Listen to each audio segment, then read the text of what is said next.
আসসালামু আলাইকুম। আমি সিদরাতুলের আম্মু চলে আসলাম আরও একটি নতুন ব্লগ ভিডিও নিয়ে। আমি ঠিক করেছিলাম মেয়েতে রাস্তা হাঁটতে বের হব। এর জন্য সকাল সকাল ঘুম থেকে উঠে মা আর মেয়ে বের হয়ে পড়লাম রাস্তা হাঁটার জন্য। সিদরাতুল ব্রাশ করছে আর ও এখন একা একাই হাঁটবে। মাম্মামের হাতও ধরবে না, মাম্মামের সাথেও চলবে না। আমরা আসলে আমাদের বাসার পাশেই যে রাস্তাটা, সেই রাস্তা দিয়ে হাঁটছি। আপনাদেরকে একটা সুন্দর জিনিস দেখায় আসেন।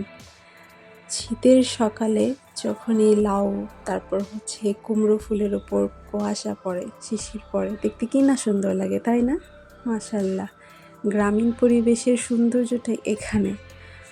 তারপর আর একটু সামনে গেলে আর একটা জিনিস দেখায়। এখানে আন্টির একটা ফুলের বাগান, অনেক সুন্দর, অনেক রকমের ফুল আছে এখানে। আমি অতটা তুলে ধরতে পারি নাই, তারপরে যতটুকু ধরতে পারছি। দেখেন কি সুন্দর ফুল, এটা হচ্ছে রঙ্গন ফুল।